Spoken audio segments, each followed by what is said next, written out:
Hello, welcome to NBA Summer League tonight. I'm Bryan Salmond, and it's day number 9 of the NBA Summer League. Some great games going on at Cox Pavilion and the Thomas & Mack. Now, today, there are winner and advanced games going, the tournament style. So if you win, you advance, you keep on playing. If you lose, you get out of here. But the big news for today, Jabari Parker signing with the Chicago Bulls, 2 years, $40 million. I caught up with head coach Fred Hoiberg and fellow Dookie Wendell Carter to get their reaction of Jabari heading to the Windy City.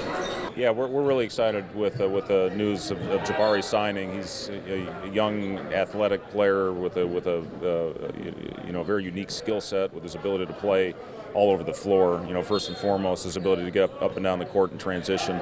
We want to be a team that plays with pace, especially a team that is as young as we are. Very exciting. I knew they were flirting with him a little bit, but knowing Jabari and knowing that he's from there, it was something I knew he was very excited to do.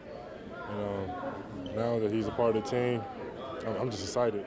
Jabari Parker, 2 years, $40 million, going to Chicago Bulls. How much of a difference will he make on that team? Well, I think what going to Chicago really does is it gives Jabari a chance to revitalize his career. Yeah. I mean, here's a guy who in 2014 was the number 2 overall pick, blew his knee out twice, and really never fitted in around Giannis Antetokounmpo, who's a pretty ball-dominant player, rightfully so. After Jabari got hurt the second time, they realized, hey, let's run everything through Giannis.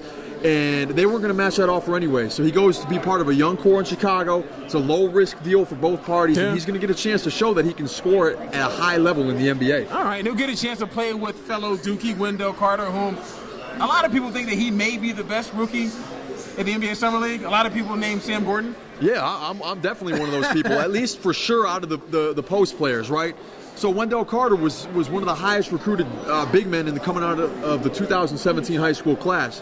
He goes to Duke, supposed to be the guy there, and then they add Marvin Bagley after he reclassifies. So Carter was a 6'10", 6'11", really, really skilled, kind of like an Al Horford type, touch around the basket, got a post game, can shoot from the perimeter, but he didn't really get to showcase that as much at Duke because everything ran through Marvin Bagley Jr., or Marvin Bagley III, rather, less Wendell Carter Jr. Yeah. Wendell Carter gets to Chicago, and they're running things through him, and you can see what he can do. He can defend at a high level. He can score from the perimeter. He has a post game. He can pass, and he's really, really, really polished. And I think he's a guy who the NBA game suits him a lot more than the college game because it's not all about athleticism with him. It's about skill. It's about feel. It's about IQ, and that's what we're going to see, in my opinion, for the next 15 years in Chicago. Man, the next 15 years in Chicago, this guy thinks that Wendell Carter will be the man.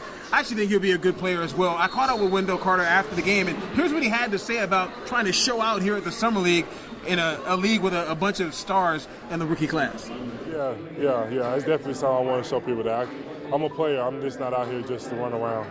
Wendell Carter, Jabari Parker, who has a better season next season? I think Wendell Carter is going to fulfill or exceed the expectations more. I think Jabari's going to be fine, but I think that there's a certain level of expectation, given that Jabari's a veteran, that we need to see some of his potential. Right now, despite the Summer League, Wendell Carter was still the third big man off the board behind Marvin Bagley and DeAndre Ayton. So I look for Carter to have a big year and be an all-rookie first-team performer.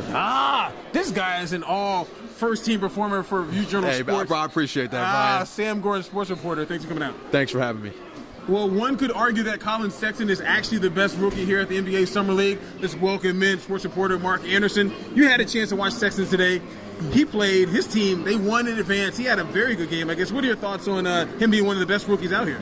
He's got such an explosiveness. He had this one point in the first half where he didn't do a super huge juke, but it was so fast. If you didn't see it closely, you would have missed it. But he blew by his opponent so incredibly quickly and got to the basket and slammed it in. And it's like that's the type of play that good luck trying to defend that. He scored 15 points in the first half, finished with 17 for the game, and his team wound up winning. They obviously did make some adjustments on the other end to take him out of the second half, but that's where his teammates stepped up. And talking about Collin Sexton and how he played in the game, I caught up with head coach James Posey, who's coaching the Summer League team.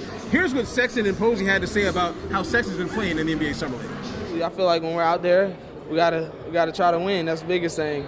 Especially like we're not trying to go home. I know I'm not ready to go home yet. So he's been playing great for us. You know what I'm saying?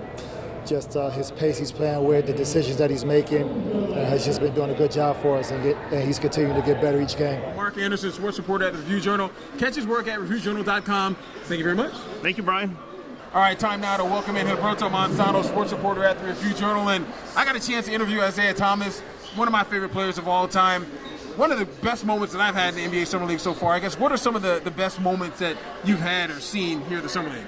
For me, at the top is seeing Bill Russell, 11-time NBA champion, icon for the Boston Celtics, just walking around.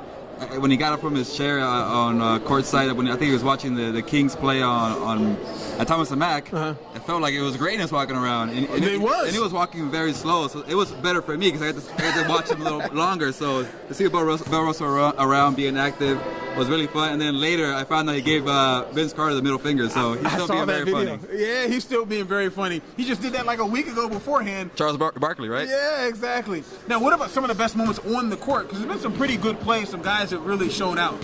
Yeah, a lot of the top picks have been, doing pretty well. I just saw a good matchup between Miles Bridges and Ronnie Hawkins, and Bridges was a stand-up performance. But, just from going way back from Jaren Jackson, the big guys when Bagley and Aiden were going at it, to the guards like Collin, Sexton. So overall, some of these guys have been really impressive so far. All right, been very impressive so far. You know who else has been very impressive?